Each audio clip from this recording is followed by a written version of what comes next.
Ya'juj dan Ma'juj adalah dua nama suku dari turunan Adam, sama dengan kita manusia. Nabi SAW sebutkan ciri-ciri mereka. Mata mereka sobekannya kecil sehingga mata mereka kelihatan seperti sipit, tapi bola matanya besar. Mereka memiliki rambut yang keriting dan mereka memiliki poster yang umumnya seperti poster manusia. Hanya saja mereka ini memang menjadi fitnah, tanda-tanda hari kiamat. Mereka tidak berbaur dengan manusia yang lain. Salah seorang di antara mereka tahu kalau dia akan mati kalau sudah memiliki anak 1000. Tidak ada pengikutnya dari manusia biasa. Pada saat saya pelajari tentang Ya'juj Ma'juj ini tingkat 3 kuliah, kurang lebih waktu itu tahun 96, 97, dosen saya membuka kitabnya membahas masalahnya. Saya sempat tanya sendiri, saya bilang, Syekh, jumlahnya Ya'juj Ma'juj itu berapa banyak? Dia bilang tidak terhitung jumlahnya. Karena ada hadis yang berbunyi mereka akan mendatangi sebuah sungai, kalau tidak salah namanya Sungai Tibria. Sungai itu sekarang ada, besar. Bayangkan sungai ya, airnya banyak mengalir. Kata Nabi SAW, mereka akan mampir dan minum di situ. Mereka semua minum air sungai itu, dan yang terakhir dari mereka datang sudah nggak dapat air. Artinya air sungainya habis diminum. Bayangin berapa banyak jumlahnya tuh. Satu Jakarta aja sekarang kalau minum air sungai Ciliwung nggak habis. Mungkin nggak bakal habis kalau satu Indonesia pun minum. Bayangkan berapa banyak jumlah mereka tuh. Tidak terhitung. Nanti kan kita bacakan ayat-ayatnya tentunya. Banyak sekali ayat berhubungan dengan masalah itu. Tapi yang jelas pada saat itu Nabi SAW mengatakan, Allah berfirman kepada Isa, berkata, wahai Isa, aku akan mengeluarkan hamba-hambaku yang tidak ada seorang pun dari kalian bisa mengalahkannya, termasuk Isa AS, nggak bisa mengalahkan. Maka selamatkanlah dirimu bersama dengan pengikut-pengikutmu ke Gunung Tur namanya. Gunung Tur ini ada di Palestina ya. Ini rata-rata nanti hari kiamat ini di Syam, banyak negeri Syam kita.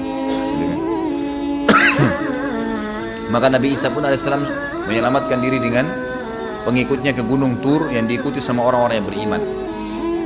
Lalu tentu yang bisa ikut yang terjangkau pada saat itu, karena dunia sangat luas. Maka yang tidak sempat ikut dengan Nabi Isa AS, mereka dibunuh oleh Ya'juj Ma'juj. Allah Subhanahu Wa Taala memberikan ciri khas mereka, artinya cirinya mereka ini, mereka dihimpit di sebuah gunung. Di surah Al-Kahfi dijelaskan oleh Dzulkarnain. Dzulkarnain khilaf antara ahli sejarah mengatakan dia nabi atau dia orang saleh. Tapi Allahu alam, saya cenderung dengan pendapat yang mengatakan dia adalah seorang nabi, karena Allah SWT angkat ceritanya dalam Al-Quran, dan Allah berikan dia banyak mukjizat. Di antaranya mukjizatnya adalah menahan Ya'juj Ma'juj waktu itu ingin membuat kerusakan di zamannya dia dulu. Jadi memang Ya'juj Ma'juj ini ciri khasnya, kata Nabi SAW, mereka memakan apa saja, batu, kalau hewan-hewan itu kalah jengking sama ular, binatang-binatang buas, harimau, mereka makan semua. Jadi bukan seperti manusia normalnya. Mereka membunuh semua yang bukan seperti mereka. Mereka buat kerusakan. Sampai-sampai kata Nabi SAW, tidak ada yang bisa mengalahkan mereka, dan jumlah mereka sangat banyak. Salah seorang di antara mereka tahu dia akan mati kalau sudah punya 1000 anak. Dan tidak menikah dengan umumnya orang. 2 suku ini saja. Kata Nabi SAW dalam hadis Bukhari, kecelakaanlah bagi orang-orang yang ada di Jazirah Arab. Kemungkinan besar makna ini adalah tempat mereka dekat dengan Jazirah Arab.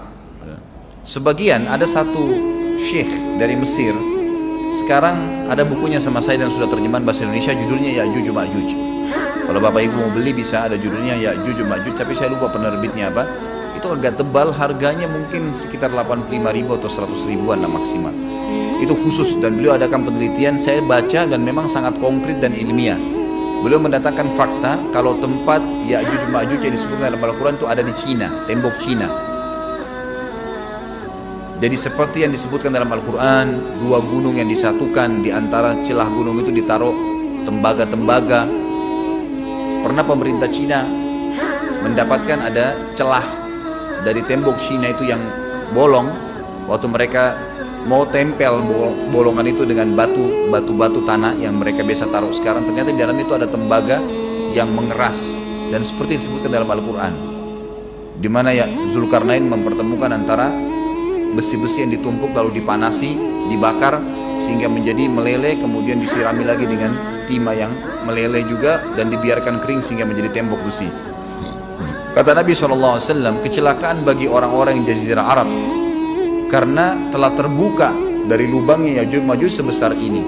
Udah kasih isyarat dengan jari ibu jari sama jari tengahnya. Artinya mereka sudah bisa melihat keluar. Tetapi kata Nabi SAW, setiap hari mereka terus menggali gunung itu, berusaha untuk keluar. Pada saat mereka tiba di malam hari, mereka capek, mereka mengatakan besok kita lanjutin. Mereka bangun besok pagi, gunungnya kembali utuh lagi. Sampai nanti waktu di mana Allah izinkan mereka keluar. Pada saat mereka keluar, maka mereka akan mulai membuat kerusakan.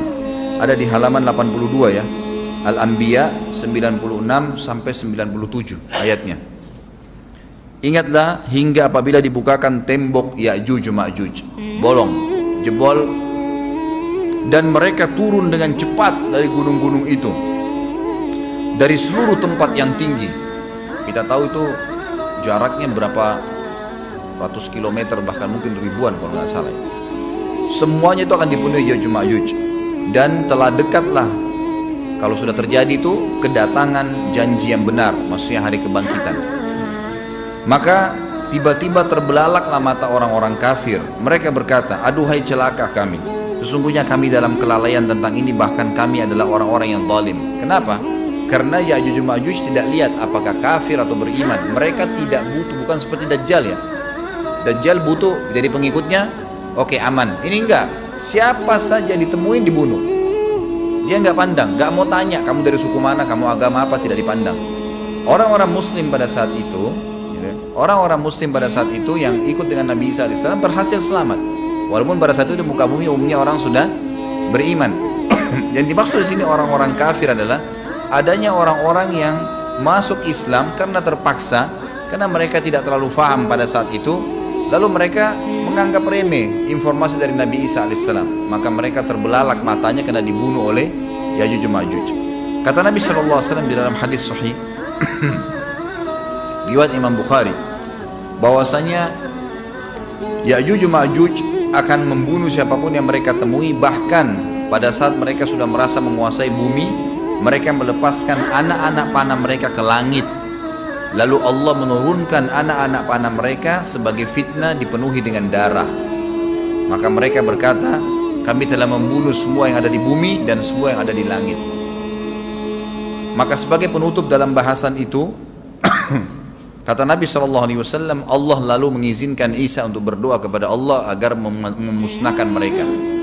Maka Isa alaihissalam pun akhirnya berdoa, meminta kepada Allah subhanahu wa ta'ala agar mereka semua dimusnahkan.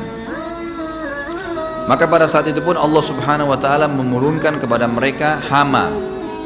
Sebagian hadis menyebutkan serangga kecil seperti cacing, banyak sekali yang menimpa tubuh-tubuh mereka, setiap orang satu, dan itu membuat mereka mati. Membuat mereka mati, dan mereka mati seketika semuanya.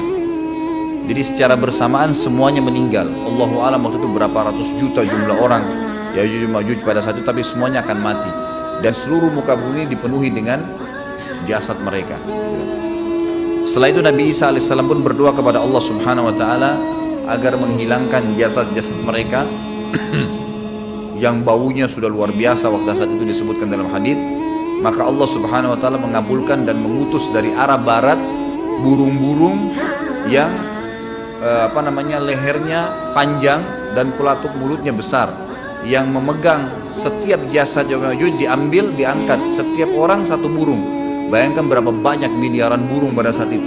Kita nggak tahu bagaimana, Allahu a'lam, tapi ini wahyu, penyampaian informasi yang pasti. Diambil, kemudian jasad-jasad mereka dilempar ke lautan. Lalu Allah SWT turunkan hujan. Pada saat turun hujan, maka hujan tersebut membersihkan semua bekas-bekas mereka, kotoran mereka, darahnya segala bersih. Maka bumi kembali subur lagi. Tapi tidak disebutkan berhubungan dengan masalah ini berapa lamakah kejadian tersebut terjadi.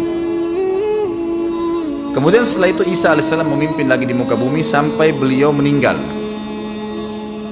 Setelah Isa AS meninggal, kembali lagi sebagian besar manusia berbuat kekufuran. Kembali manusia berbuat kekufuran. Mereka kembali lalai, nggak ada lagi pemimpinnya karena terlalu banyak orang pada saat itu, maka ada yang kufur lagi.